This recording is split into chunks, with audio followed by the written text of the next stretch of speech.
Welcome back to the Incredible Machines podcast, where we sit down with incredible people doing incredible things. Today we sit down with Colleen Wilson, a human navigator, Enneagram practitioner, writer, speaker, and a guide, helping people better understand themselves and navigate life with more intention. We talk about pain, purpose, and personal responsibility, how to navigate hardship without letting it harden you, how to people better at work, at home, and within ourselves. So settle in as we dive deep into an episode filled with honesty, humanity, and a powerful reminder that life will give you both suffering and splendor. But the real work is in learning how to meet both with courage, clarity, and self-awareness. Let's dive in with the incredible Colleen Wilson.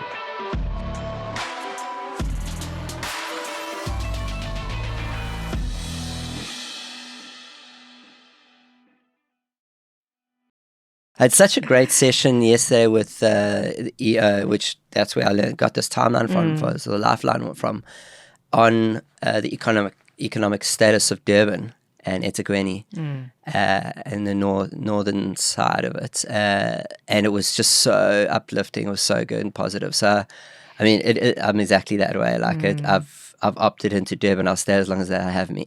Yes. Yeah. So you weren't born here? No, I was born in Joburg. Okay, well, you can stay. I moved here when I was about 3, and we just had, I mean, like I said, your Navigator title that we'll get to later on, narrator we had on the podcast previously, and she was also from Joburg. And then Kevin Parry, who's the episode that just went last week, he was also moved. He said, and one of his things, and it was one of the, I think it was the most viewed clip of the episode so far, was like he starts with, it was the happiest day ever.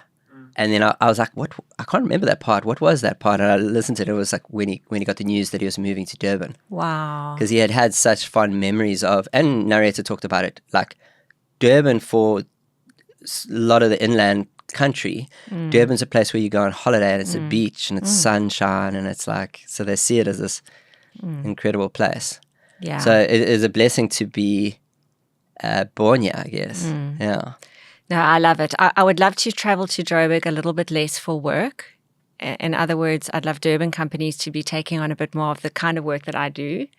But at this stage, it's far more Joburg-based. But the living happens here. Okay. And you were schooled here, you never bored, you never, your whole life's been here? Yeah. Yeah, I was schooled at St. Mary's just down the road. In fact, I was just in a parking lot getting a cappuccino earlier, or a red cappuccino for me, because coffee makes me levitate. And I was parked outside this billboard for St. Mary's, which is where I did high school. And it said, inspired girls and remarkable women. And I was just reflecting on that, because part of what I said to you when we first met is, where's the extraordinary in the ordinary? Do you remember that? And, you know, it's this inspired girls, remarkable women, which is lovely. And there are a lot of remarkable women that come out of St. Mary's and all sorts of other schools. But I think there's something to be said about living a remarkably ordinary life, you know, and that's part of, I never wanted to go and do the London thing for a few years. Thankfully, I had traveled a lot, so I was worldly and I had seen a lot. But I was and I am just incredibly happy with what Durban offers, which is a pace of life, and it's outdoors, and it's calm, and it's gentle. Yes, the humidity can be less than gentle, but on a whole, I think Durban's a gentle place, and that suits me beautifully. Yeah. They spoke about this Club Med investment, and it was interesting. I mean, the way they were still in shock, it sounded like they were speaking about it, because after the riots and the floods and the stuff we'd been through, and then Club Med to invest like that. And tourism's not a massive thing in our, like for us, actually it's the port. It's the port. And, but there's so much, that just means there's so much opportunity actually for tourism. And then you've got Club Med seeing it. Yeah. And I think it's Air France is going to be linked in with direct flights and that sort of thing. Ooh, that's good news. Yeah. And yeah, so it is such an incredible place to be and to see. Like I've been a few places in the world, not as many as I'd like to, and I've still got lots on the list, but yeah, it's where I opt in for. Yeah, definitely. So what was school like for you and growing up in Durban? So I loved school. It felt easy for me academically, socially. In fact, when I was doing my timeline, it was so interesting because my timeline for the first 20 years of my life is basically all high. You know, my parents are amazing. My dad's passed, but amazing people. They had a beautiful marriage. We had a privileged life. It was relatively easy. And I was showing my husband last night because I've done the timeline over 2 pages. And the first page is the first half of my life. And it's like high. And there's a little low when Dad had open heart surgery, but he survived and thrived and it went up again. And there's another low where a boyfriend, not a great relationship, he ended up committing suicide when I was 19, I think. Low, up again. But other than those big blips, it was all high. And then you go into the second page, which is the second half of my life, a little bit more than, and it's mainly lows. And not that there aren't highs, because there are, but it reverses. It goes, oop, there's a little high, had my daughter, bloop, down again. Another high, had my son, bloop, down again. And so the struggle has been in the second half of my life. Yeah. And there's a downside to everything, right? Everything has a cost and benefit. So the downside to a beautiful, privileged upbringing is that I don't believe I developed grit because I didn't have to.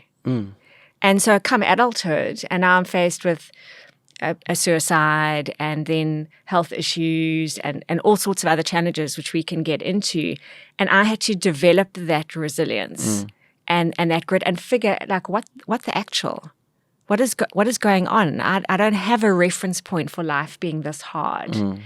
And developing out of that. So I'm jumping ahead a little bit here to your questions, which I expect you're going to ask. But my self-titled name of Human Navigator is about how do we navigate life, because I had to figure that out as an adult because I didn't have to figure it out as a child. So how do we navigate life well? How do we people better in the struggle? How do we still find the joy and the thriving and the aliveness and the gratitude and the appreciation when times are hard? So it's kind of been a life quest, and the blessing of having the second half of my life in the low realm, as in lots of struggle, is that has been my schooling and what I've now gift the world, which is how do we do this thing well? How do we be in the fire well? Okay, that's incredible. That exercise, just a note on it, I do it, I try to do it every year if I can. But I think with EO we do it every year. But with my wife, we'll do it once every 2 years at least, I think.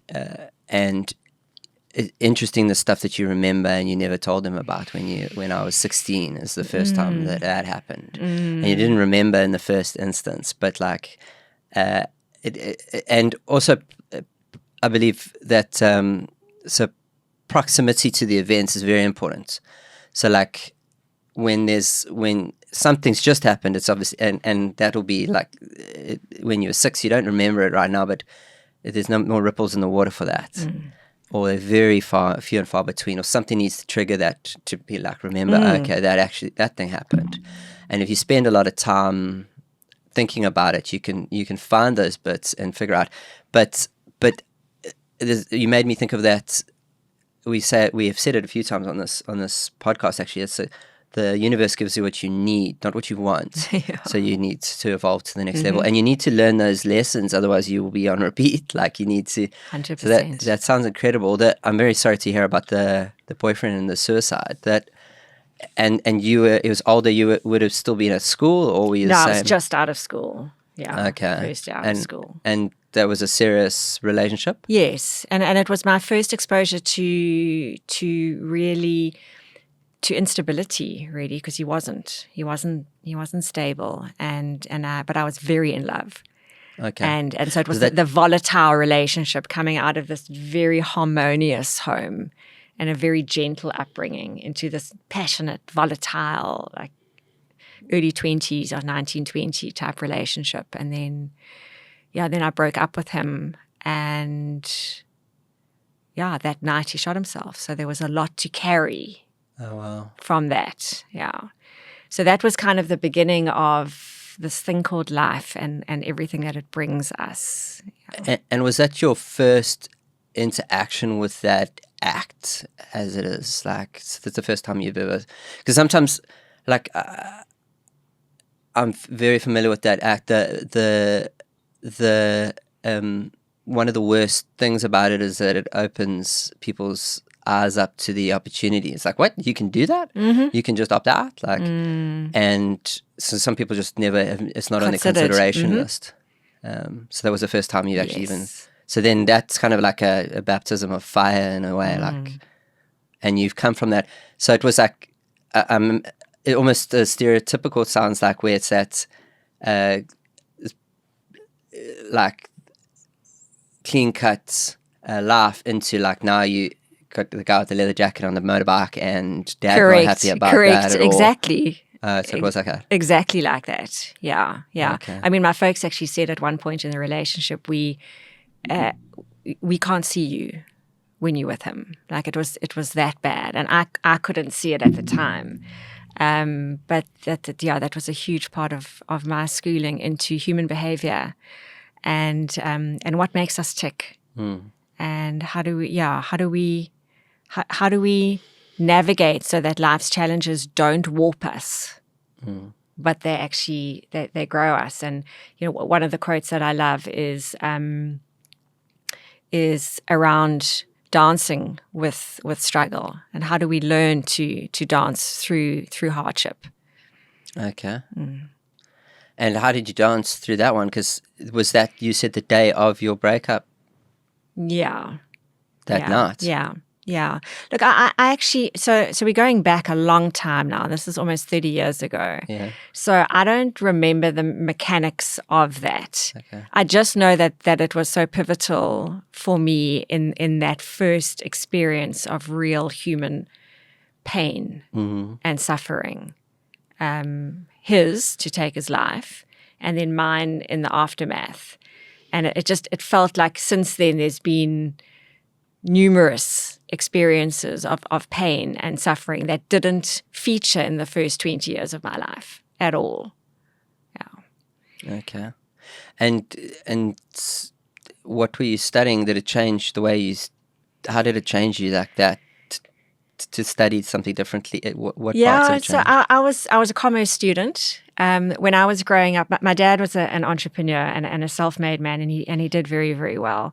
And I had from yay high, I had this vision. Now, bear in mind, I'm 50 this year, so we're going back a little bit. My vision was a peach suit and a brown leather briefcase and a midnight blue 6 Series BMW. Like, that was growing up. I was going to be a corporate girl and and a working girl, and that was my life. So I went into commerce, and I was reading. My dad would hand me his financial mails, and that was kind of the reading material. I was all into it. We did stock trading courses together, and commerce really excited me.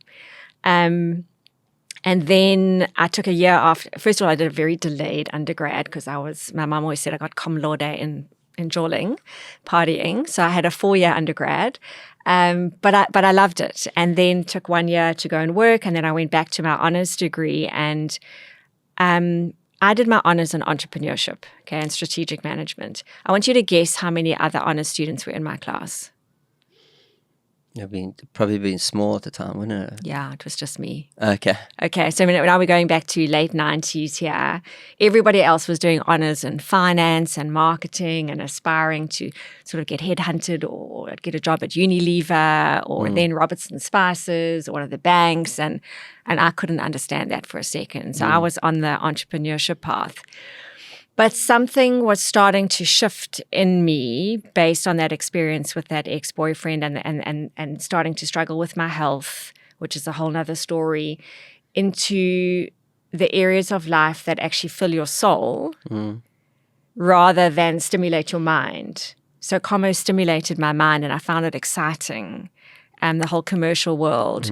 But as I got older, and I've always been a seeker, so that was always a part of my life, but it felt like working person over here and spiritual seeker over there. And then it got to a point where I didn't want to have those as separate parts of me. I wanted to live my work.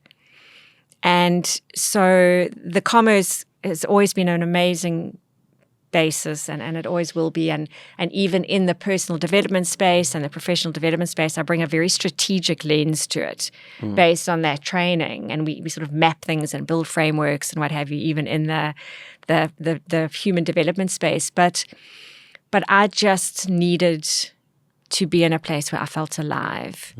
And commerce took me through training and development company, skills development company, and then into starting my own BE verification agency. And, it was amazing experience. I was the second verification agency accredited in KZN. I was the first woman on the industry board, but my soul was dying. And so that experience with that boyfriend early on really made me want to understand us better. What makes us tick? What is going on? And then how do we do this thing called life better? Like, what do I need to know in order to do this better? And then what can I share on with other people? And that was kind of the transformation into the personal development space. Just not to spend too much time on it, but you've just brought it up again. So I just want to go, what in that instance made you want to understand us? Like, did you not expect him to do that? Did you know? What was it about that? You signaled it, like you've pointed it out. Like, what was it, that act, or that you just didn't get him? What he did. So I think he was only part of me pivoting into that area. I think parenting was even a bigger pivot for me into what the hell is going on here. And it was actually less about Brad, and it was more about me and the person that I became in relationship with him. Okay. And how did I come from, like, I really do think I'm one of the most stable people I know. Like, okay. I'm pretty level, pretty grounded, very rational. Like, I see things clearly. I'm like, I'm like present. How did I go down that road with somebody into this very destructive, volatile, almost emotionally abusive relationship, and then come back again? Like, what took me there? So it was my fascination with me more than Brad and his suicide. And then watching my journey of therapy and kind of healing from that, and then going into a relationship with my husband, and volatile in a different way, not that level of instability, but two very strong characters, and both Taurian and both headstrong, and trying to navigate life so that we weren't at each other, in conflict, because we loved each other and do love each other so much. And how do we navigate that? And then having kids and feeling like everything else in my life was in flow, but my own kitchen was a shit show. Like, I just did not have a handle on my own emotional reactivity. And I couldn't believe how triggered I was by people so small and fearful and reactive. And I needed to, so I'm a 5 on the Enneagram, and the Enneagram. So I when I need to know something, I deep dive. And so that was a huge shift for me, was into what the hell is going on in this parenting space. And my daughter's now 21, my son is 16. So 21 years ago, there wasn't a lot of information. It was a lot of information around pregnancy in the first year, but beyond that, there wasn't. And so I had to go digging to find that there was a burgeoning science on parenthood.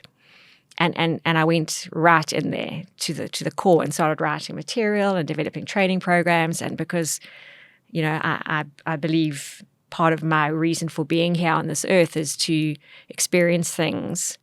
I distill them well, I translate them well, and then I teach others. And that's also how I take my pain to purpose. And so the parenting thing was, as I was learning and growing, I was then taking this information and sharing it on. But that was a huge thing for me. Like, what on earth why is this so hard for me? What is going on? And then understanding myself and understanding my kids.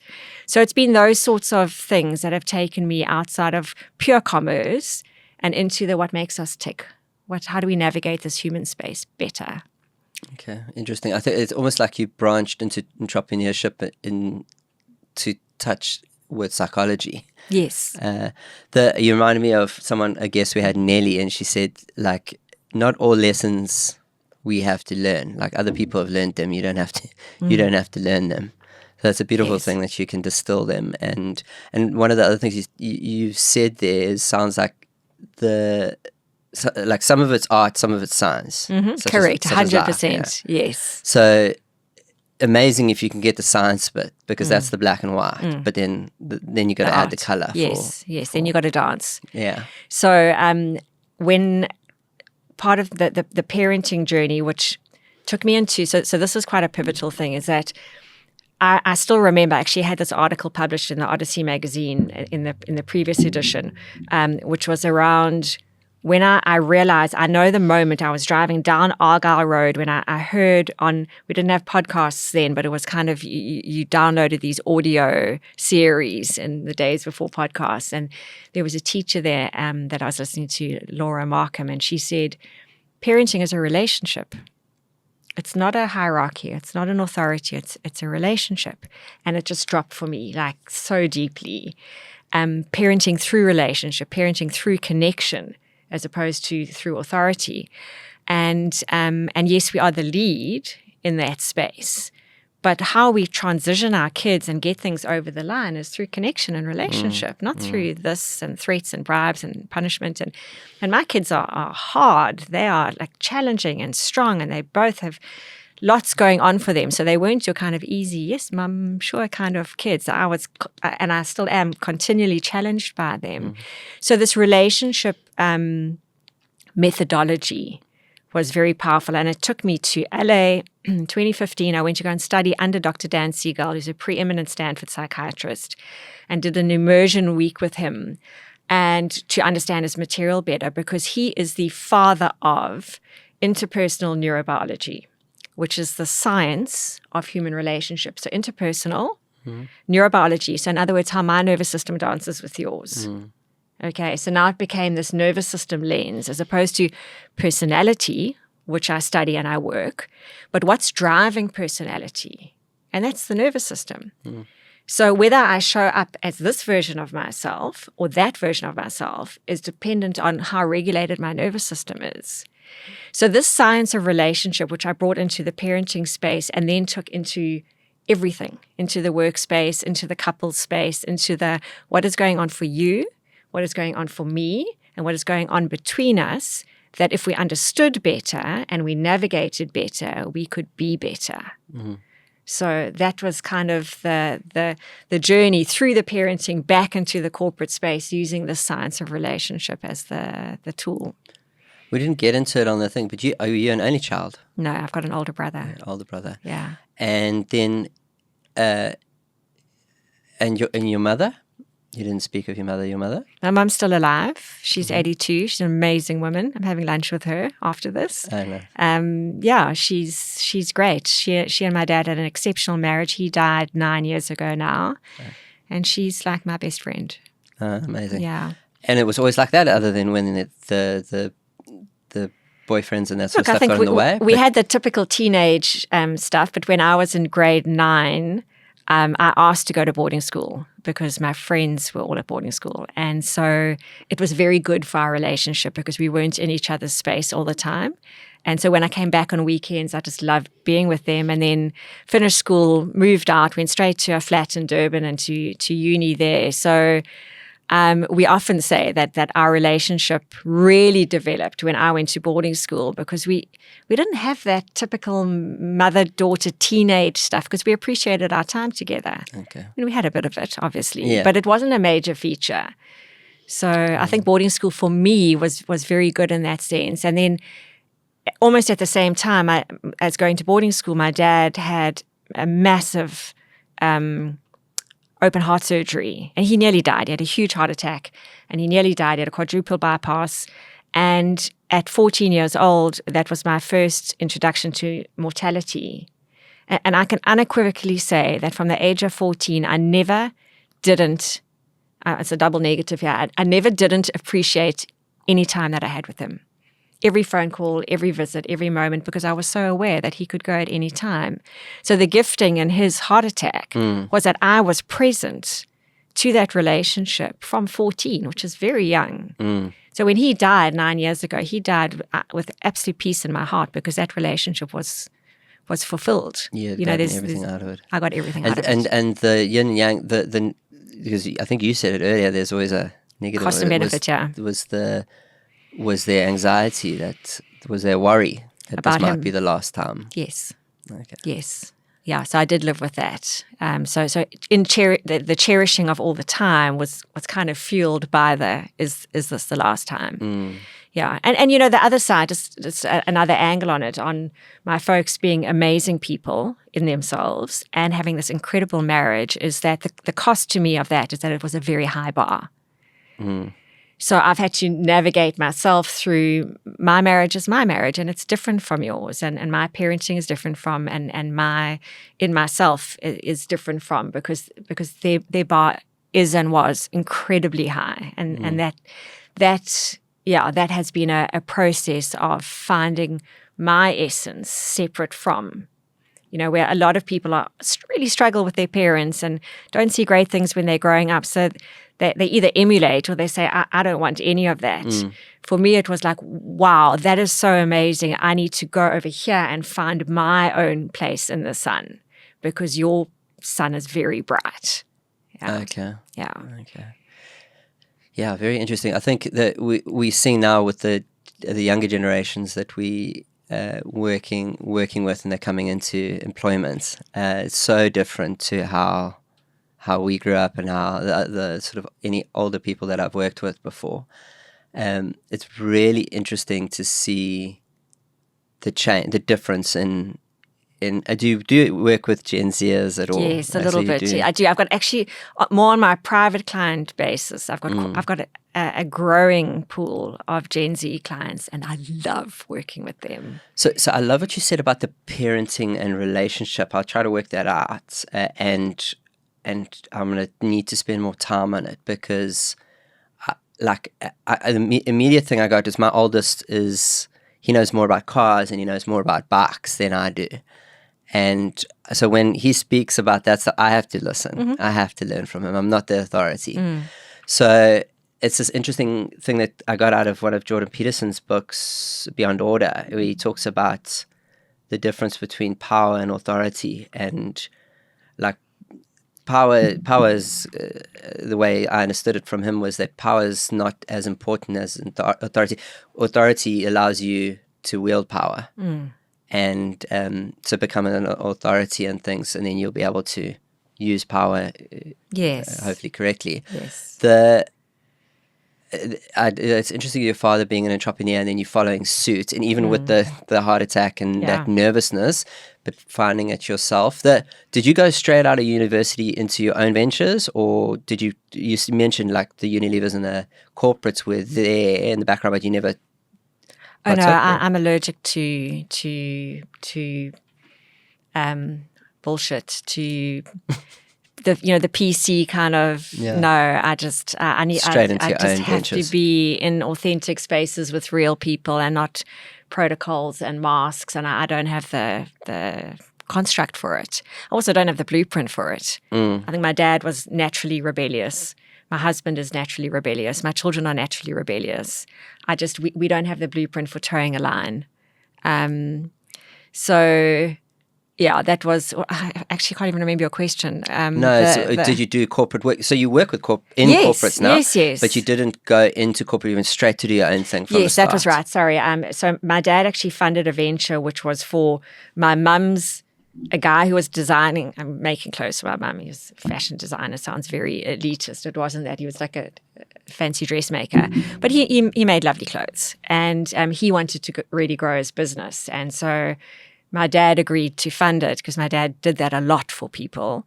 And then he said, go manage it, go make it work. And so I went into something that was entrepreneurial, but it was a disaster.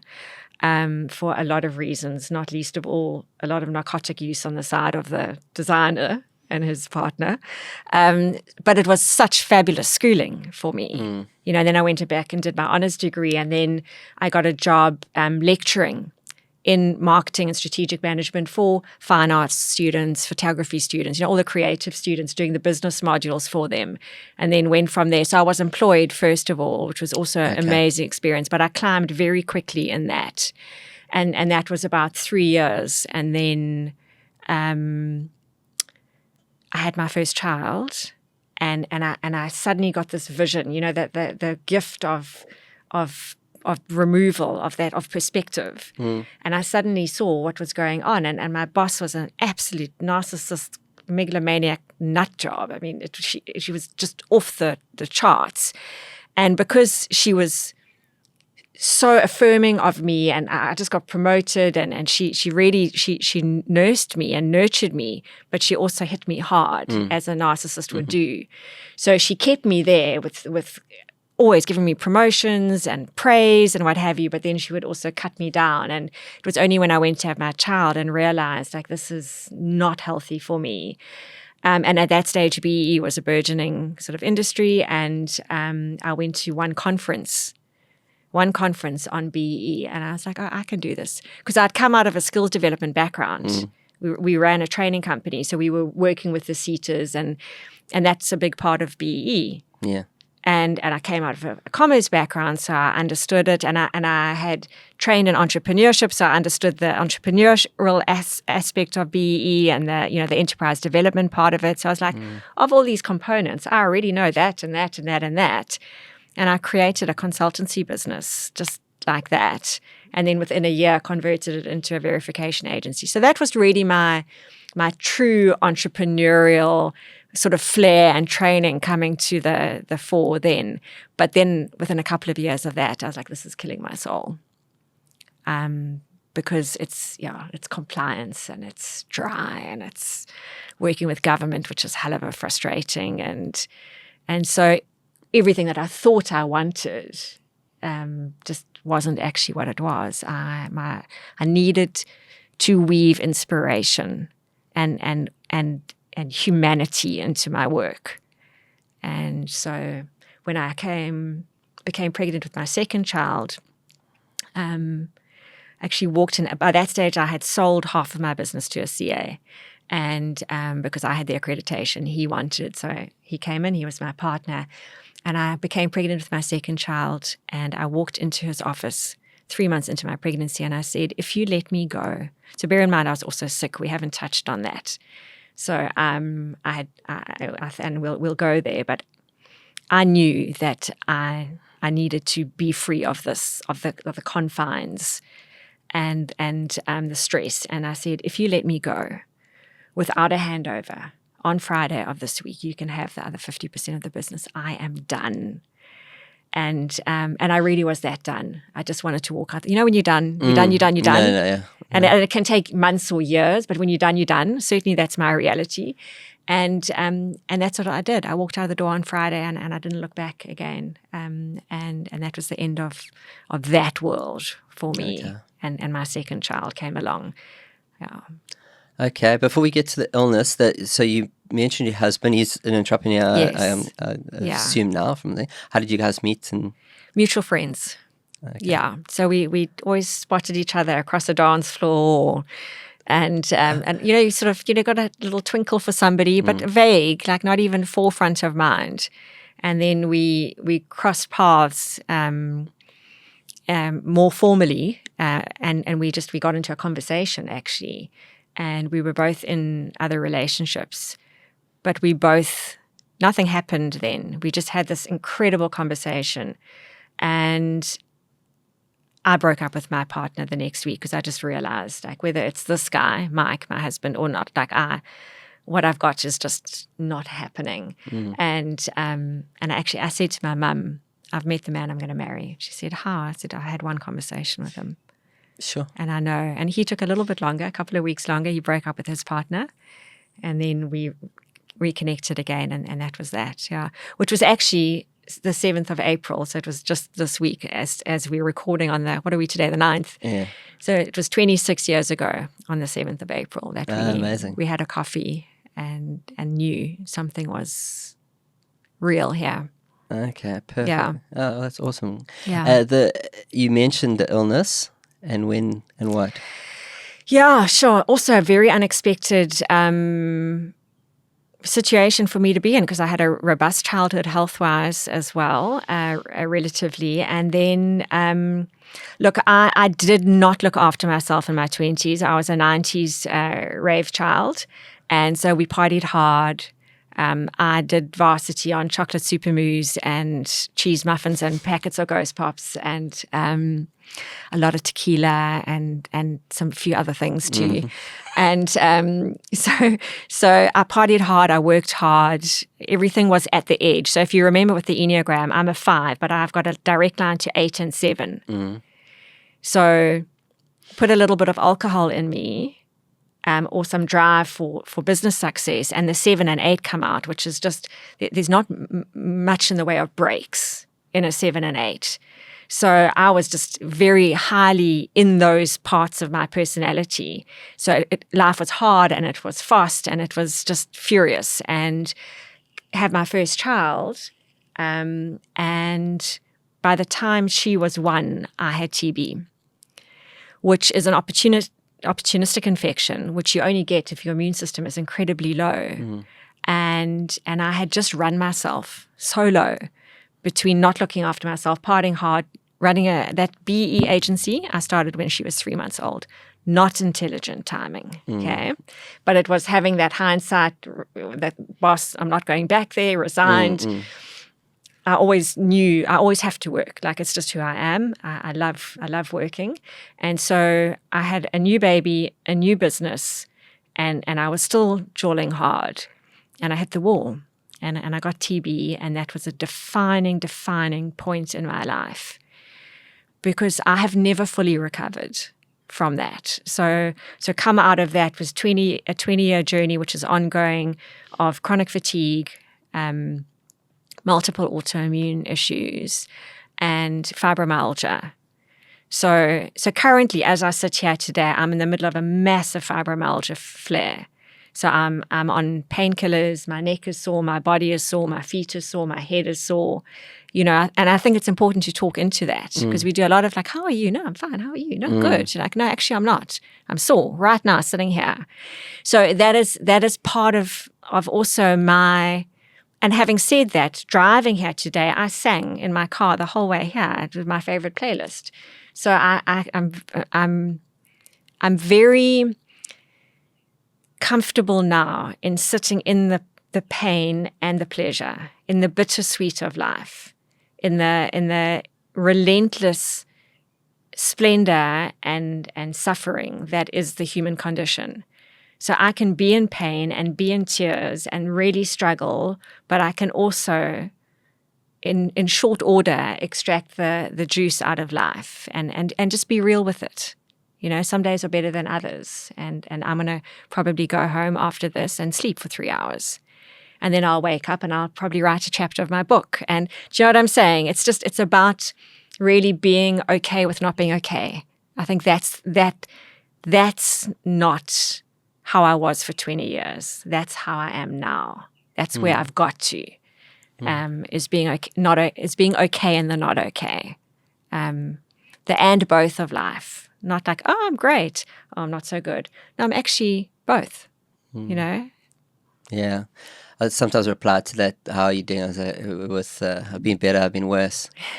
That's a good answer. Yeah. The just to touch on that, do you have any daily practices that you could share that you do with that condition? Yes, I do.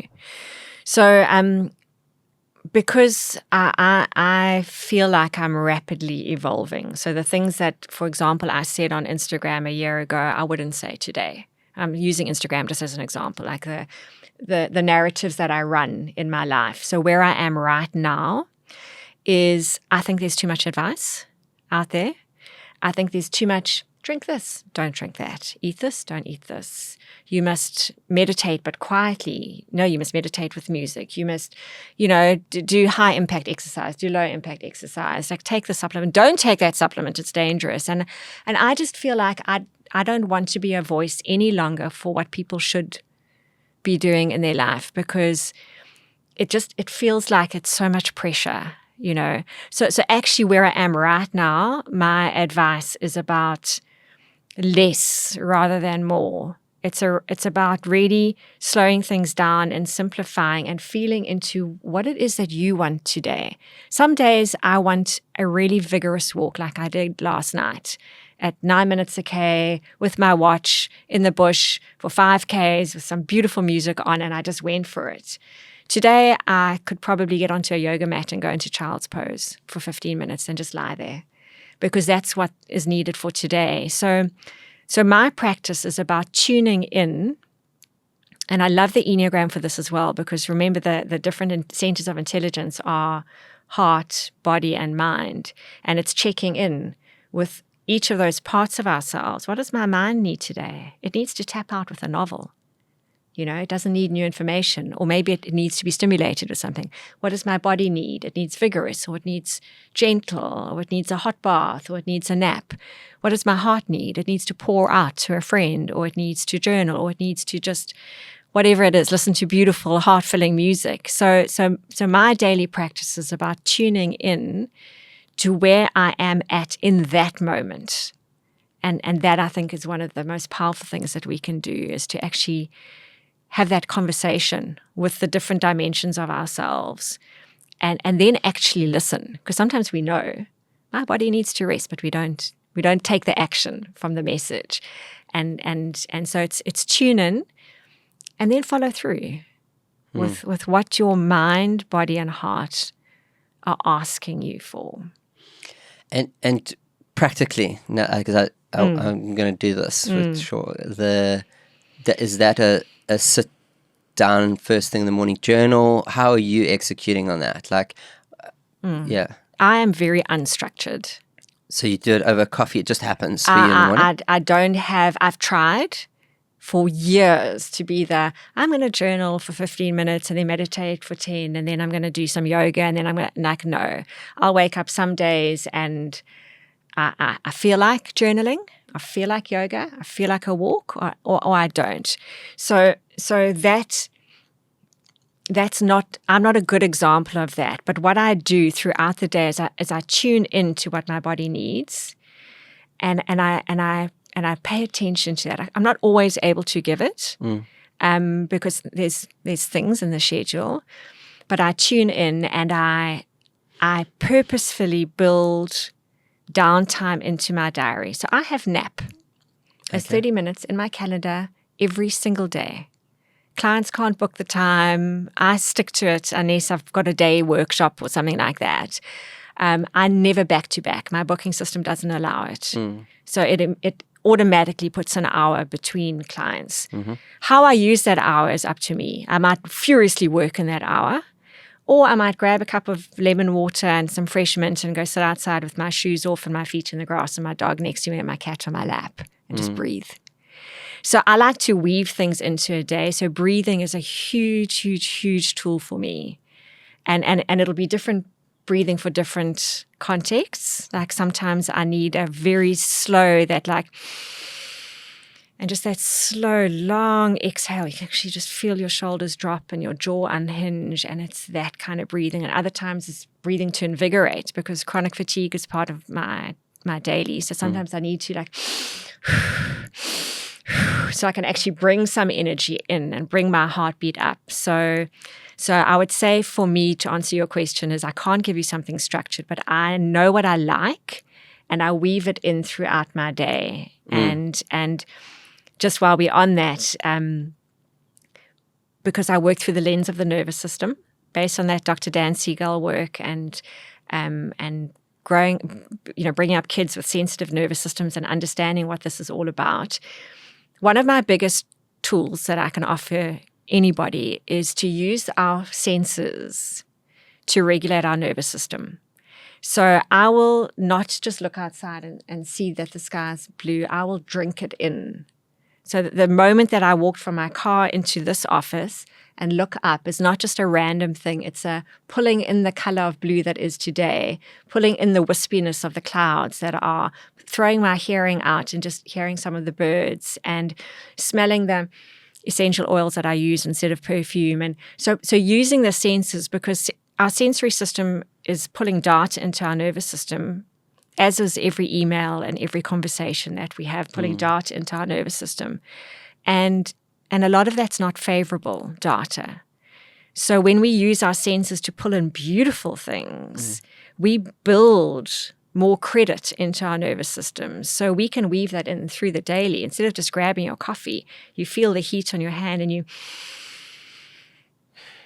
just take that aroma of the coffee in, and it just allows the nervous system to settle, because it's like, that's good information. And you can feel the nervous system just regulate a little bit. So the mechanisms like breathing, like slowing, like pulling the sensory stuff into us are the ways that we weave into our day well-being. Okay. Well, yeah, no, I love that. I think what you've sort of unlocked for me there is that it doesn't have to be the structure. It doesn't have to be that structured.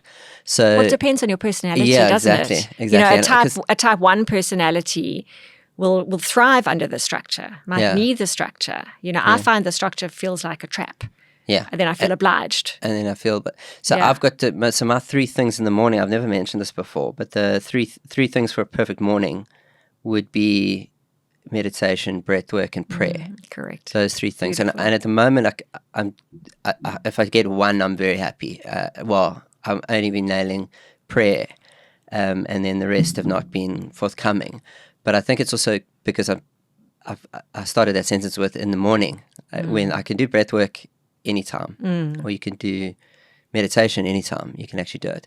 I used to have I don't know if I still have the quote there, is the pay attention to your attention. Yeah, that lovely. seemed like you've mastered that. And then we talk well about, I said. don't know if you heard of the 4 A's, where the 3 A's is the awareness, acceptance, and then action, and then the 4th one being adherence. It sounds like you've got that. We need to get onto the Enneagram. We probably should have started this.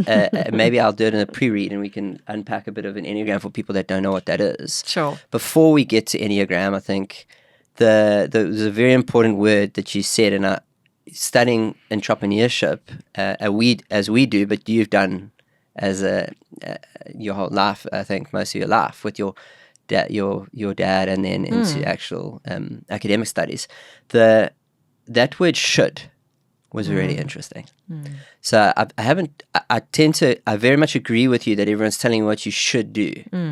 And some people do need to work at big corporates and listen to shoulds but entrepreneurial people, which, like you said, you're loving the Gen Zers, they are more entrepreneurial from what I've seen, from what I've heard in the research and stuff that's come out. So that's maybe one of the reasons why you liking them, is because they've got aspirations of entrepreneur, to be entrepreneurs. The should is something that entrepreneurs really, really struggle with. Yeah. That's why they don't work for corporates, because they don't. And what I've learned from my time at EO, one of the things is that to stay away from that should. We don't tell people in forum what they should do, because as much as like other entrepreneurs, or they wouldn't listen. They just won't listen to you because they don't know why they're that way. Exactly. So they're less inclined to listen to a should than the average person.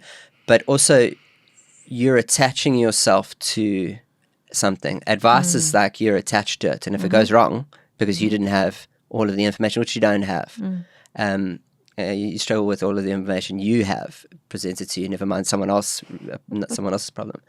So that should is that's why we practice experience shares, which is what I'm getting out of you here. Is a lot of what's working for you is an experience share for somebody else that doesn't necessarily need the structure, and what works for you might work for them. Yes. But it might. It's not. It's a maybe. Yeah. Sort of thing.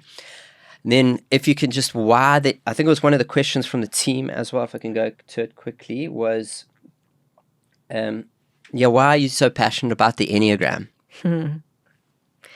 So the Enneagram was that burning question for me on what makes us tick, what like navigating this human space, like why are you like you are? We were talking about that earlier. And the Enneagram just gives such a beautiful framework and understanding about that. And there's lots of personality profilers and assessments out in the marketplace. But I love the Enneagram for a number of reasons. One, I see it as that intersection of science and spirituality. I love the fact that it was never banged out in a room of actuarial scientists. It was discovered and then developed. So I feel in no small measure that the Enneagram is the blueprint for human existence. And it answers so much of what's going on for us, and it's so dimensional. So instead of us going, I'm very, and I'm not, but I'm hypothetically, I'm very competitive, or I'm introverted, or I'm anxious, or we kind of label ourselves, and the Enneagram unlabels us actually, because we've already boxed ourselves. I am this, I'm not that.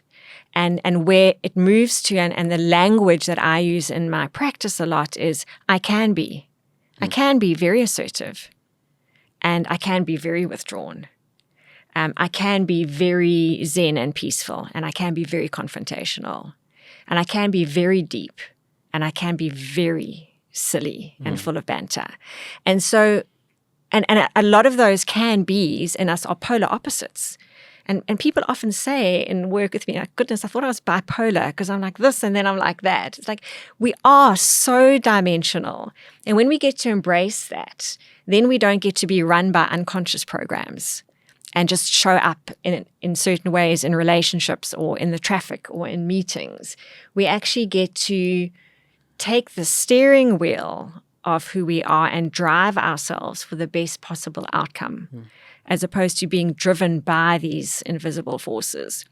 So if I can leapfrog into what would I say to my 16-year-old self, which I know you're going to ask me, is start to understand the invisible forces that drive you early on, so that you don't have to be driven by them into walls that you could have otherwise avoided.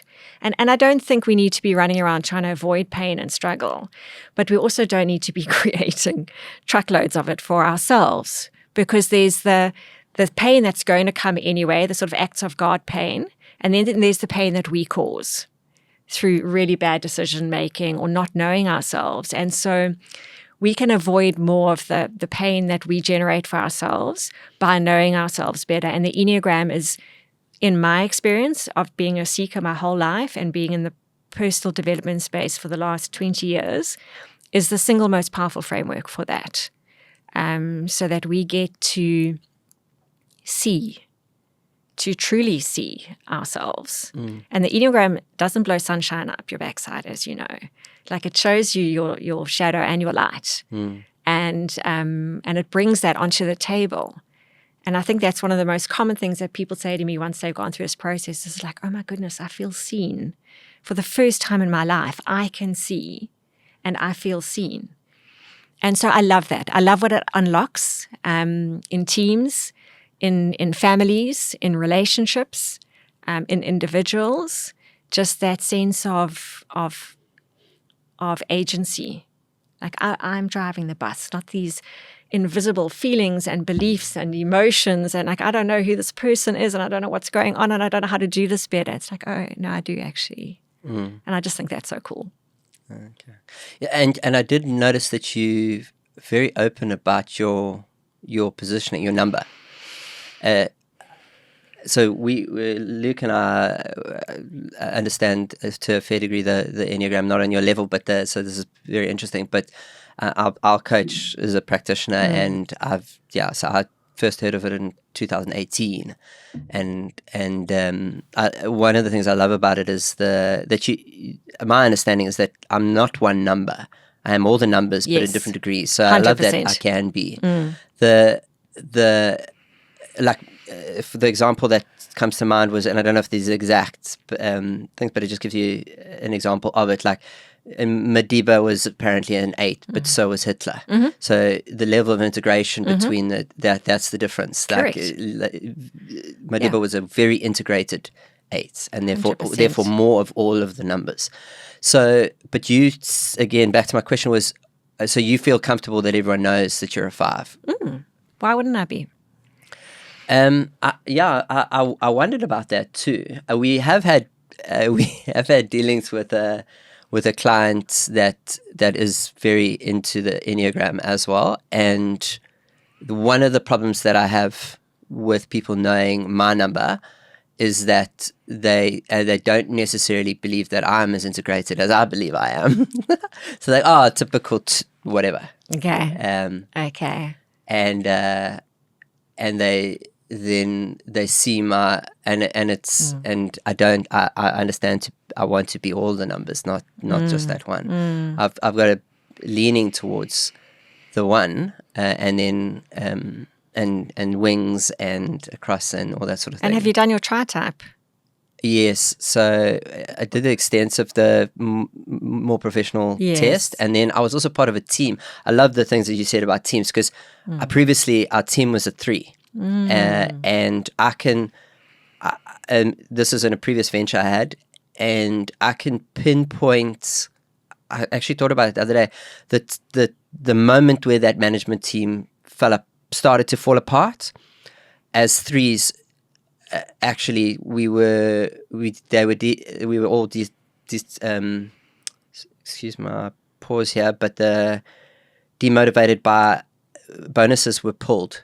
There was an incentive that was removed from our jobs and stuff like that. So we had a quarterly bonus structure that we had set up, and the company wasn't doing well, and we pulled that, and now suddenly the 3s weren't getting rewarded. And we weren't all 3s, we all different numbers, but the cumulative. Cumulative was a 3. Yeah. And then the thing fell apart from then on. It was quite interesting, because we had been given it and then taken it away. So yes, and also the validation of your performance was taken away, the external validation. Yes. As a 3 dominant team. Exactly, so needs the, reward. The price. The reward, away. And then the affirmation that comes with that as well. Yeah. The other thing is, just go back to the people knowing. So there's that line that I work with every now and again, was like, beware the unearned knowledge, so some people maybe shouldn't know that, because they wouldn't know, they don't know what it means, and they don't know how it works. Like we've just said, they don't understand the integration, and they just label you as, you that, so therefore I can ask you to do that, and I can show you a shiny thing at the end of it, and you'll just go do the thing. So, but you're comfortable with people knowing? So it's I invite the conversation, because I'm autonomous. So work with me, don't work with me. That's okay. If you resonate, come close. If you don't resonate, that's cool. But I don't have any agenda that I would feel is not being reached by declaring my 5-ness. But also I'm 5 with a very strong 4 wing. I've got 9 in my tri-type. I'm very strongly associated, less so now with my 7 and 8. But I'm so dimensional that I'm not just the 5. I reference that because I deep dive things a lot. But I don't define or box myself with that. So if you out there, lack of understanding boxes me, that's cool. That's okay. You're entitled to that. Okay. I don't own your thinking or your assessment on me, and I'm very free about that. So it doesn't matter. But I also think, John, is that when I talk openly and I own my stuff, and I say to you, I'm struggling with fibromyalgia today, and I'm a 5, so I can be very withdrawn and I can overthink things, and I'm also inviting you to be honest about who you are, and every single listener out there. So I like to be open about that, because I think it's just an invitation for everybody, because sometimes people need permission from other people to be real in the world. So if I can stand up and be real about myself, then maybe that gives you permission in your being to be real for yourself. So I'll stand in front of a corporate and say, I've had a really shitty day, or, I was training a JSE listed corporate last week, And I was on the back of, it was 2 weeks ago now, I was on the back of having flown into Joburg and landed at 11 p.m., having come from Cape Town where my daughter was in hospital for the second time in 2 weeks, extremely ill. I was exhausted, I was worried, and I stood up and said that to, like, this is who I am. And this is what's going on for me today.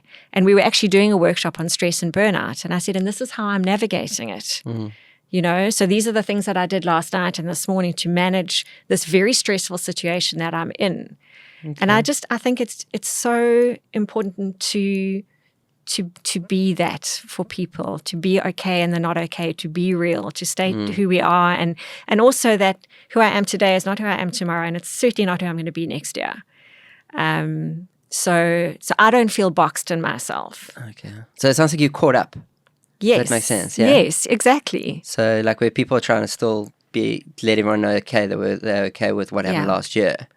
You've already, like, I'm okay with what happened yesterday, and I'm okay with this is how I am right now. So on that subject, if you don't mind, I've just had an article published in this edition of Odyssey magazine, which is so Odyssey magazine, if you don't know, it's a consciousness magazine, and it's been going for 21 years, and I've read it for 21 years, and I've always wanted to write for them. And I've written for the last 2 editions, which is very cool. But the article that I've just written now, which came out in the March 26th edition, was about coming home to yourself. And it's my story of realizing that I was absolutely comfortable in my own skin. But not that I hadn't been there, but I actually realized it when I was in Florida in 2024 in a shitty situation that, it wasn't a good trip. There was a whole lot. I'm not going to tell you what's in the article, but I was just so completely at home. And I was like, wow, this is so weird. I don't want to be in this country. I don't want to be in this state. I don't want to be spending 20-1 on food. I just don't want to be here. I want to be at home. But I'm so cool with it all. So it was that, like, coming home to myself journey, which is in the article, and which is a lot of the work that I do under a brand called Abode, which is coming home to yourself. Okay. And it's a program that I'm running. And so, I think just part of that is really being real about the not okay in our lives, and being able to give other people the space to not be okay too. I love that. The thing. So my example of this, and I want to work out what the difference is, because on people's cars, you've seen the stickers where they've got their family stickers, and I love those. I think I bought one, and I had a little board, and then but then I also realized, like, that I was signaling that I had 2 young kids with me. Yeah, so I'm also just aware that that's a signal to everyone, like, there's 2 young children with me, and that I don't need everyone to know that information. Okay. So like, I'm trying to work out what the different, when it is fine to share it and where it is. Sounds like it's different, because the people that would listen to you or be in the room that you'd share that information with would be at a level of education probably, and that sort of thing, where they're not open the world in some parking bay that I get or wherever it is. So that's the only difference, is to be aware of the information that I'm allowing out into the world all the time. Because, like I said, the thing that it sticks with me is, like, beware the unearned knowledge. So I'm aware of it for myself, like that there's some things I shouldn't know. Like, I haven't earned that yet. There's and I have to unpack that in ways and figure out, like, cool, damn it, I shouldn't know that. I'm acting on something that I shouldn't know, and it's not going to be the right decision. But also the output of the information I worry about. So, and when I think why it works for you, probably more than me right now, is because of you've gotten to that place where you know thyself, like so I said, you've caught up, so you've processed a lot of all of it, a lot of it. Thank you for sharing. Just before we are going to transition to the ad, I don't know if we should do that now. Let's do that now. Cool. For years I've lived a double life. In the day I do my job, I ride the bus, roll up my sleeves with the hoi polloi. But at night, I live a life of exhilaration. Of missed heartbeats and adrenaline. And, if the truth be known, a life of dubious virtue. I won't deny I've been engaged in violence, even indulged in it. I've assailed adversaries, and not merely in self-defence. I've exhibited disregard for life, limb and property. And savoured every moment. You may not think it to look at me, but I have commanded armies and conquered worlds. And though in achieving these things, I have set morality aside, I have no regrets. For though I've led a double life, at least I can say I've lived.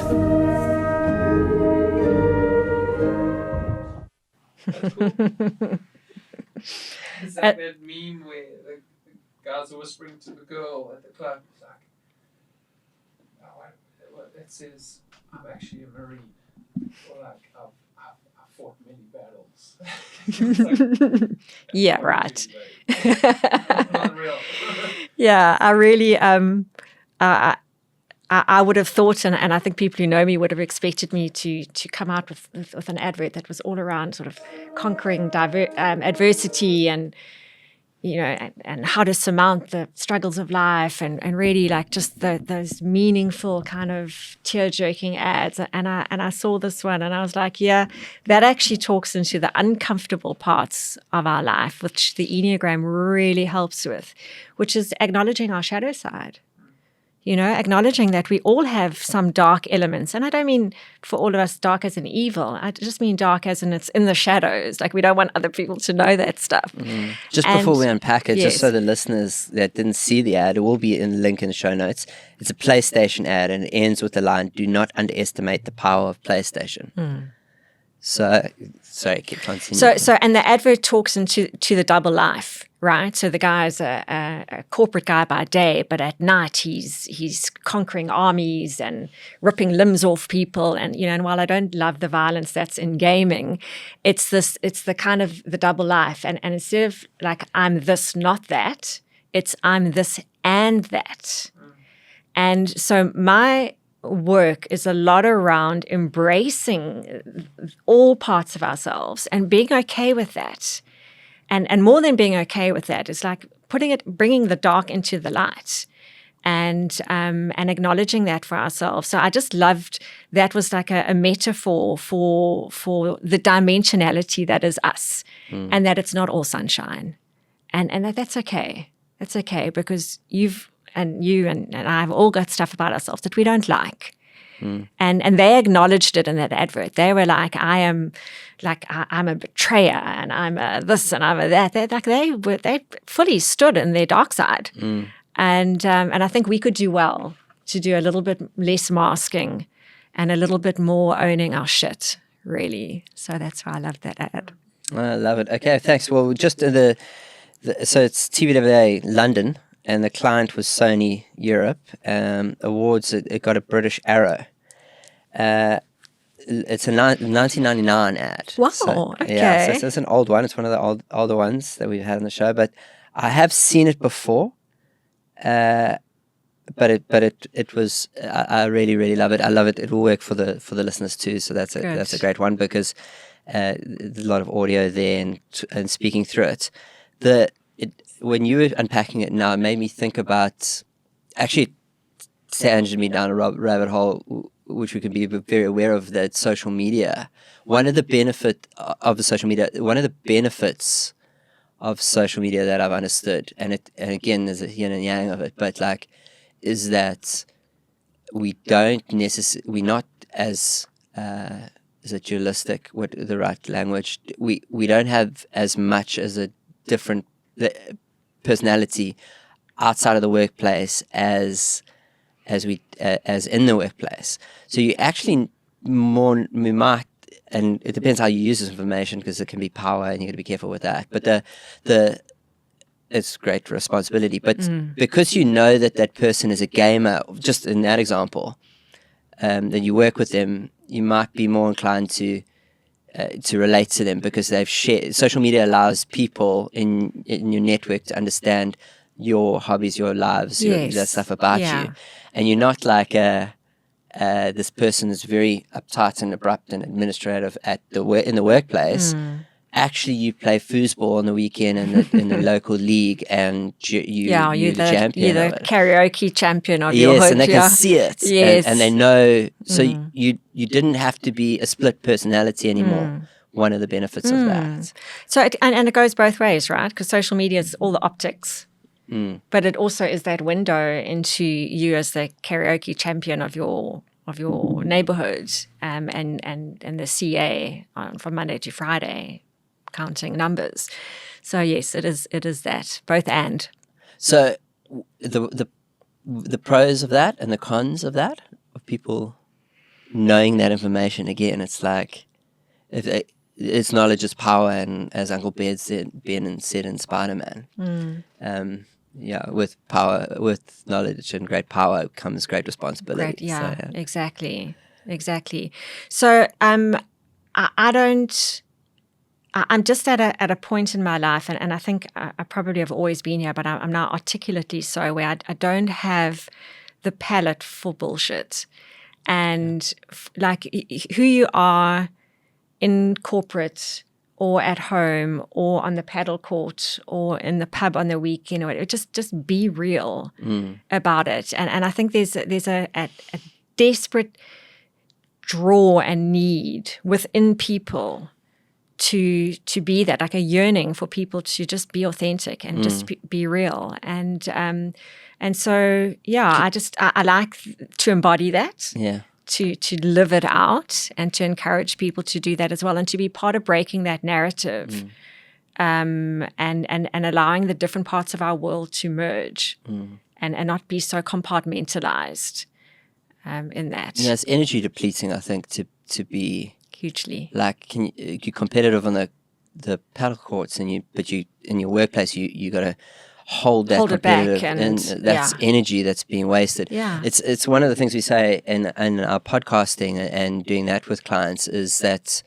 like, the quote is "Be yourself, everyone else is taken," but it's like it's just easier to be yourself and just do. And if you're going to do a podcast, rather have it as the format of it is something that you would do anyway, even if you weren't broadcasting it, because that's sustainable. It's way more energy depleting to just be yourself, just be authentic. And, I love that.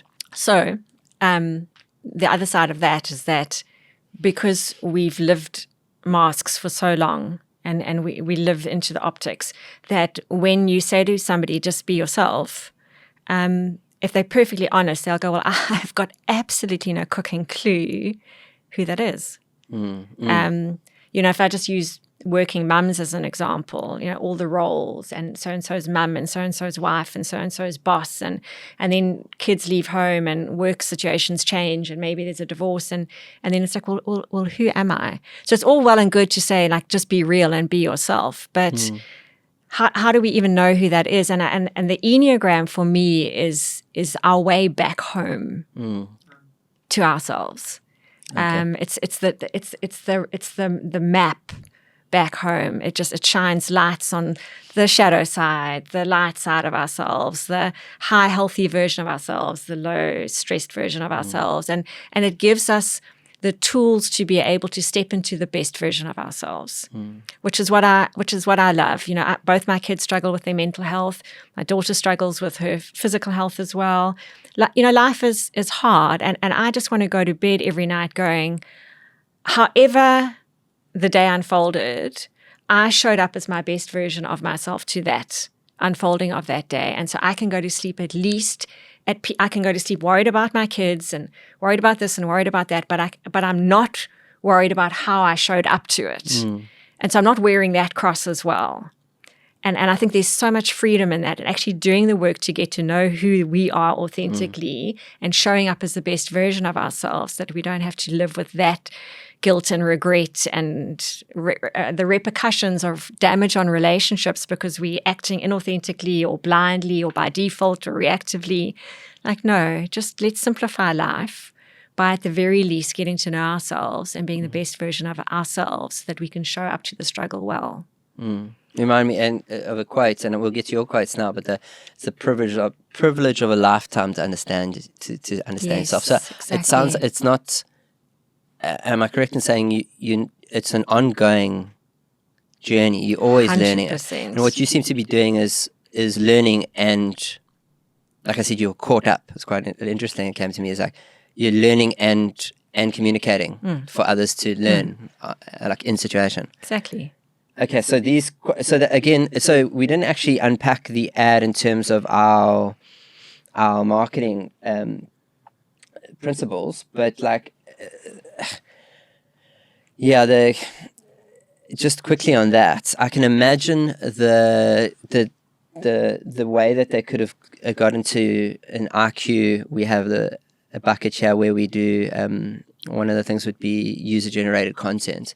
For that, like it was so many different people. You could imagine that people would have been able to submit who they are, and then in social media, everyone at the water cooler could go, I saw your submission in social, like that you play whatever it is. That's interesting. I didn't know you were Farmville or whatever. Like I love the actual. They're already including general population into the advertising. So overall, beautiful campaign, very emotive, and in terms of your quotes now, because I think we don't want to skip them.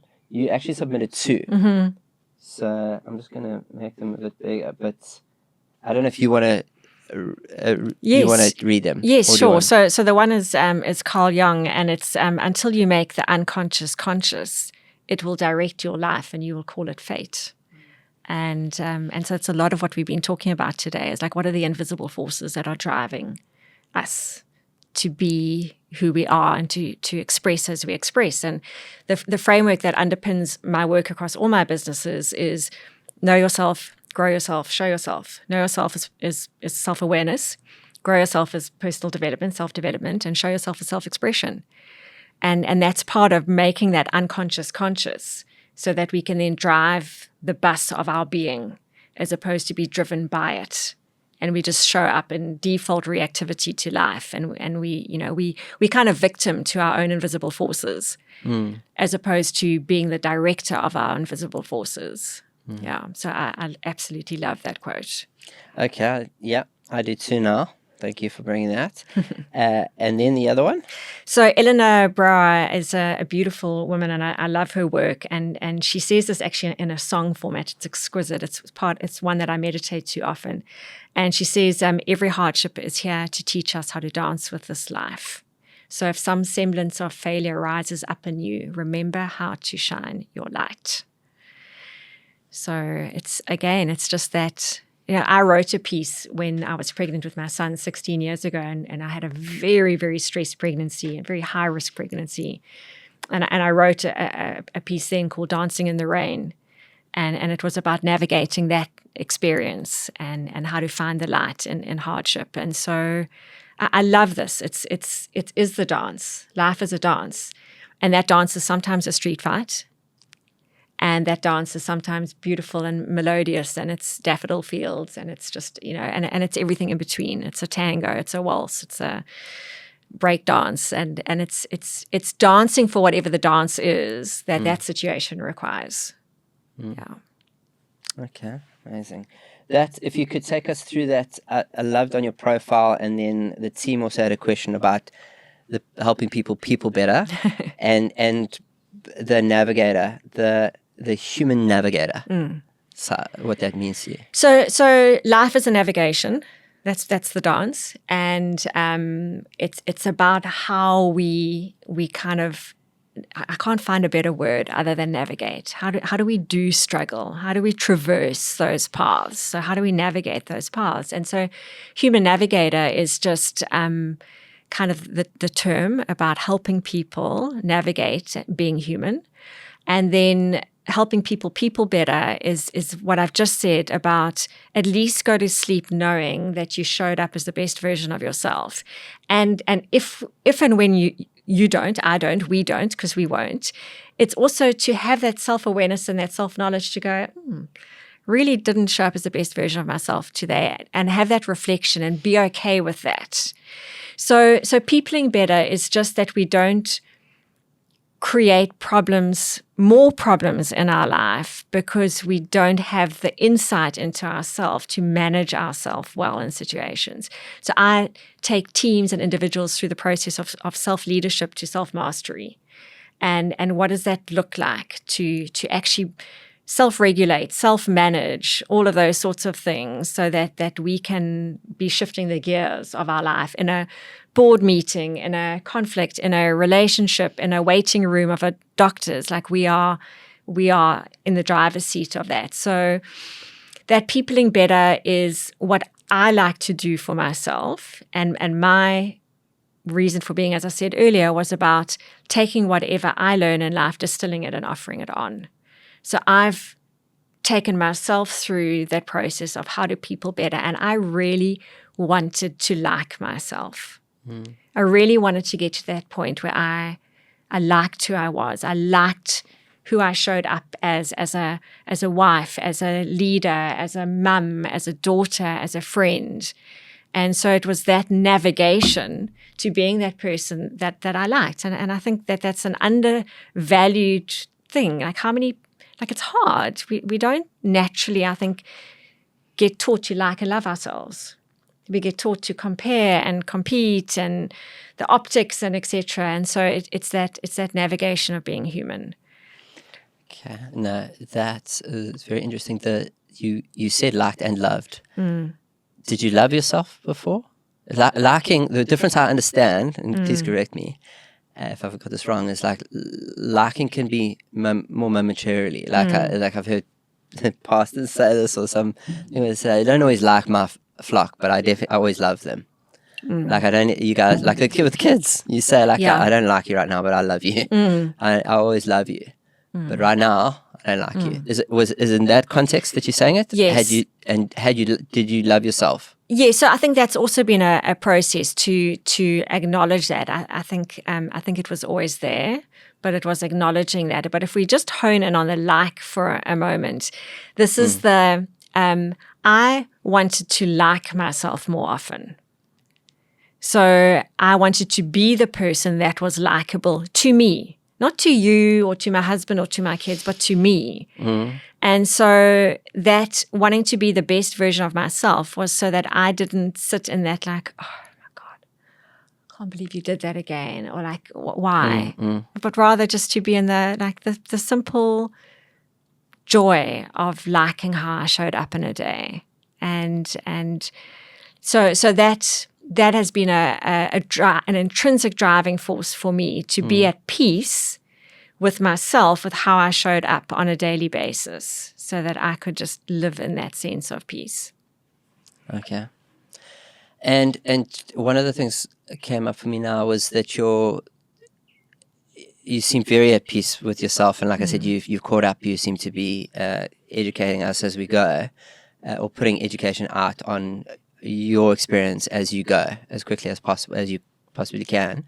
I'm sure that like you said, you're worried about your kids at night, then you'd probably be the person that would message them and just let them know, I'm worried about you. So I've just got it out there, and they know, and they can use that information how they would. But so in sharing that information, you'll get inputs, quite a lot. You probably get more input than on the information you've shared. There's always input, but now it's particular to you because you've divulged stuff. So how are you able, or are there any things we could learn about working out what's signal, what's noise from the outside world? So people are very sometimes too frequent with their commentary on and their shares and their shoulds, but it would be better in my life if I was more open to shoulds. I've learned that, so I try to be more open to shoulds, just get around them, and then work out what's signal, what's noise. Do you have any advice or tricks or anything we should do, or anything you do as an experience share to work out what's signal and what's noise? Because it seems like you've got, am I making sense? You're comfortable with where you are, but then people will, without hesitation, make comment. Yeah, or I love this is something I found interesting, is like a pregnant woman, you'll never get your belly, you'll never be touched by more humans in your life as when you're pregnant. Yes. People just come up to you and go, oh, and they'll touch your stomach. Yeah. And it's like, and I'll never know that experience, but like I've watched it and I've seen it, and people offer a lot of them, and it's just common. So how do you distinguish what's signal, what's noise? So are you asking that in the context of when people make comment on my life or on me and how I? Yeah. So everyone's can learn from you just from listening and put your stuff you're putting out and looking at it. It sounded like you help people navigate. One of the parts of the navigation, I don't know if we isolated it and talked about it specifically, but is a feedback loop. So when we do a project, for instance, we have a retro where we go, cool, what worked, what didn't. So at the end of the day, it sounded like you're doing retros quite often. You're doing those retros like on myself, yourself. Yeah, that's by yourself. Are there inputs from the outside? Is your husband saying, geez, I can tell you're irritated, or that something, or like, and is there any rules you work on those inputs? So it's one of my growth areas because I'm deeply introspective and self-reflective. I do a lot of that for myself. And when I sit with a therapist or a coach, I often get frustrated because they're asking me reflective questions and I'm thinking, it's a stupid fucking question. Like why are you not asking me this? You missed an opportunity to, so I find it quite hard to find those people to give me the constructive and reflective input. And when I do find them, I really, really value them. So, but I also, in my fiveness, I can pull in and isolate quite easily and not ask for that reflection and not go there and just stay in my little 5 bubble. So it's one of my growth areas to consciously step out and ask for input and share what's on my heart, and for me to be vulnerable, because I support people in the parenting space, in the burnout space, in the relationship space, etc. all the time. I'm the person inputting into everybody else's life. I don't have a lot of people inputting into mine. So is that what you're asking? Like who's inputting into mine? Yeah, and how do you differentiate their inputs? Because their inputs biased there, or so just to work, because there's so much, and because you offer more, there would potentially be more. Yes. So I had a situation this week, in fact. So as I said to you, my daughter hasn't been well, and it's actually on the back of 3 or 4 years of chronic illness. So it's not new, but it's episodic where it gets really, really bad. And we've just come through that now. We're in the middle of that now. 3 hospitalizations in the last 5 weeks, and it's been a lot. And a friend said to me earlier this week, she said, so my daughter's 21, she lives in Cape Town. I live in Durban, but I've been in Cape Town 3 times in the last 5 weeks for emergencies. And this friend says to me, you really need to let go. You need to learn to let go. And I said, so she's chronically ill. What does letting go look like? And she said, I don't know, but it stresses you out. So you just really need to learn to let go. And I said to her, well, you're offering me that advice to let go, but you don't know what it looks like. So when you figure it out, you must let me know. And I just thought at that stage, like, don't step in and offer advice to me if your advice has no substance to it. Because how you let go of having a responsibility to a daughter who's chronically ill and in and out of hospital, like there's some things that don't have the opportunity for you to let go in that moment. And so when input comes like that to me, that is unsubstantiated and it's actually not well thought through and it's not trauma informed, because all she actually needed to say in that moment is, shit, you've had a hard time in the last month. Can I give you a hug? Not, you should let go. Because, did you tell her that? No, well, I did. I did in a roundabout way. I said, well, what does it look like? And she's like, well, I have no idea. I was like, well, when you figure it out, you let me know. Yeah. Because I was like, in other words, like, you don't even know what you're advising me. Yeah, she was giving it a should. I don't think and maybe she's a 2 because she's one of the I suspect she is. with the 2s is the nonsense substantiated or whatever. Sorry, excuse my lost for words here, but the help without express need for the help. She's actually just trying to help you. Correct. She's aware of you being different, and they don't. Maybe she doesn't like it or whatever it is. But it's also seeing that that they are everyone. We're just trying to walk each other home. And one of my favorite sayings, 100%. But in walking each other home, that's a side by side, hand in hand, right? That's not a come like here. No, don't put your foot there. A lot of walking each other home is just shoulder to shoulder. Yeah. And in that shoulder to shoulder in that situation, it's just like, I see you. I see that this has been incredibly hard and draining on you, and I'm here and I love you. Yeah. That is the kind of trauma-informed, real walking each other home, not the, I don't think you should put your foot there. Okay, well then where should I put my foot? Oh, I have no idea. But not there. That's not helpful. Do you know what I'm saying? So I think I am quite hard to support in that sense, because there's not a lot that people can say to me that I haven't thought of already. So the invitation for somebody like me is just hold the space. Yeah. You don't have to, even with my hubby, he'll be like, oh, it's just, I was like, no, I don't need you to dissect this for me. I understand it perfectly. I'm just sharing with you what it is. I don't need any advice. I just need a hug. Because I've thought it through. There's nothing you can tell me I haven't thought through. Yeah. Unless you're an absolutely brilliant therapist, then I'm all ears. Well, no, I don't think it depends on that necessarily. It's because you've probably thought about that already too. So that's sort of their thing is, but their signal is still that from you, they still might not be socialized into how they're going to give you another shit next time.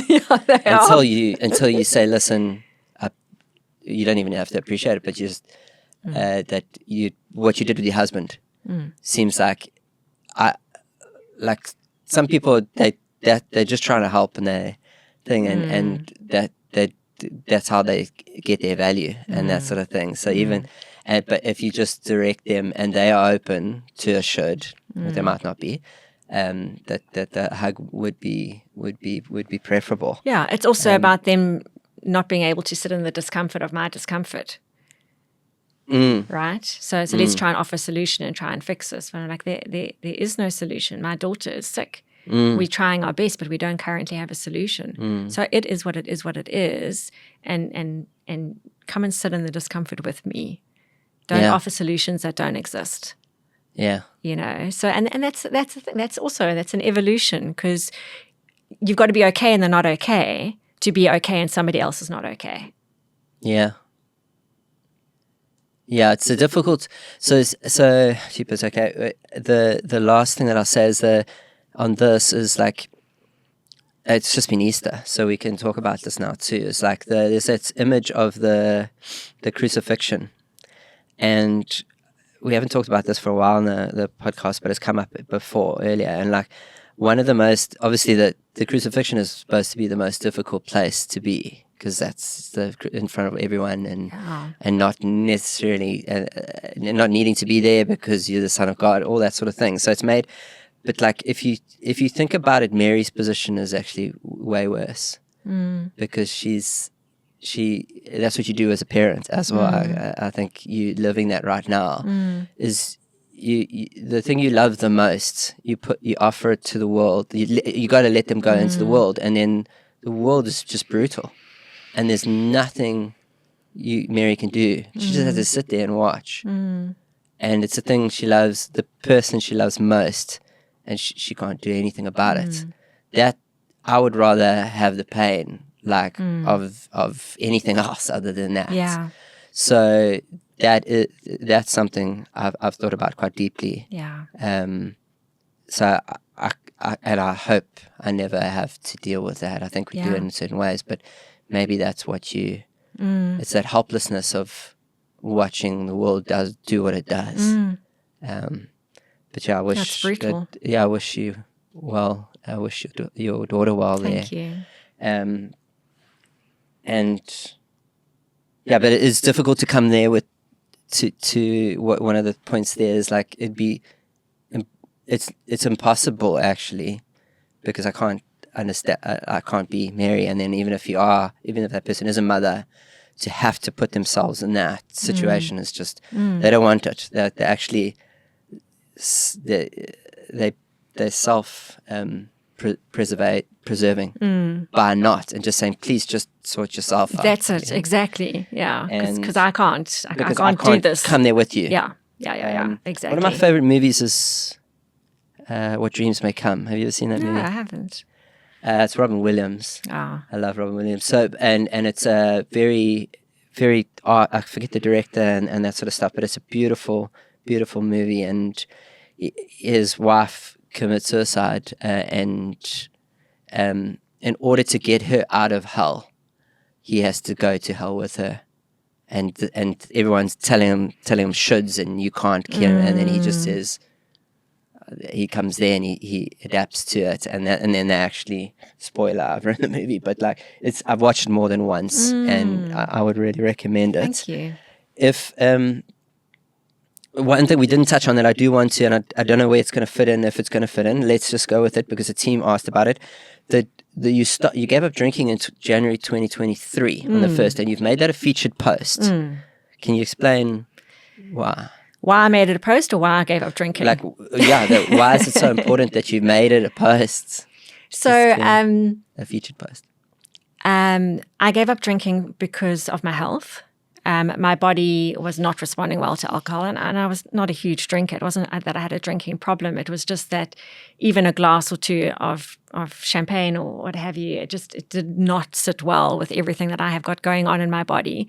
But I took a long time to listen to that, because alcohol allowed me to step into my 7 and my 8 and be quite extroverted and fun and party girl and this and outgoing and blah, blah, blah.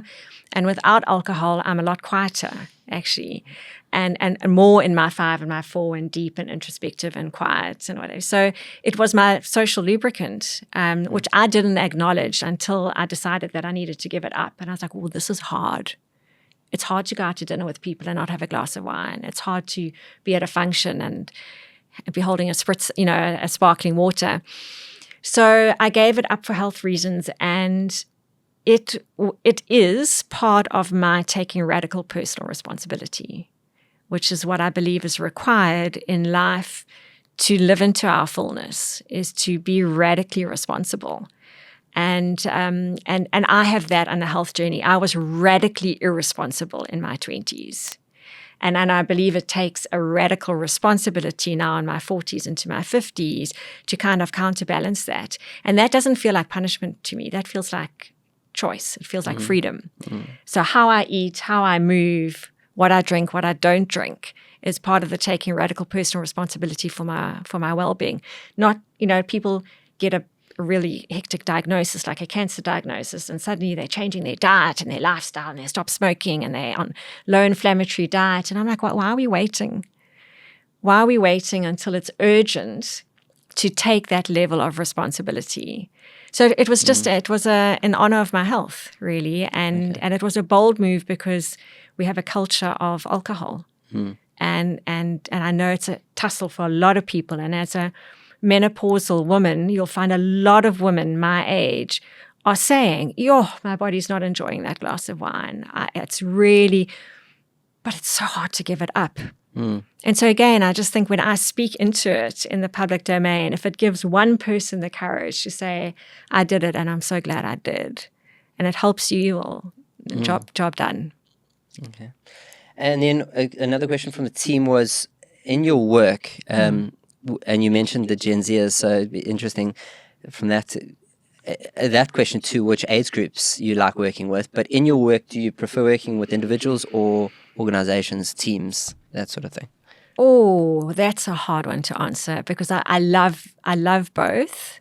If I had to choose, gun to my head, had to choose, I would say a group of people, which could be a team, it could be an entire organization, it could be a family unit, because I love the interrelationship and helping the dynamics, helping the dance of our humanity to be better, more in sync, more in harmony with one another. So I love the group context. Yeah. Okay. Awesome. Is there anything that we haven't touched on that we should have? I think just, if I can, just seat how that looks in my life now, because it's taken me quite a long time to distill this work into a coherent format. And where I am now under Colleen Wilson, under what I do, is there's 3 sub-brands. The one is called The Nest, which is a safe place for parents to land, to be supported and educated. So there I use the Enneagram, I use strategy, I build family strategies, I do a lot of coaching and mentoring in the complex parenting space with mental health challenges, etc. But it's a resource for parents to feel safe and supported. The second one is Abode, which is the personal development stuff, and that is coming home to yourself. And that is our journey within. And then the third one is And 9, which is the Enneagram work in the commercial space. And that is about when people do better personally, businesses do better financially. And all of that is underpinned by the same know yourself, grow yourself, show yourself framework. It's all underpinned by the Enneagram and the tenets of my sort of passage of human navigation, so that we can people better at home and at work and within. Yeah.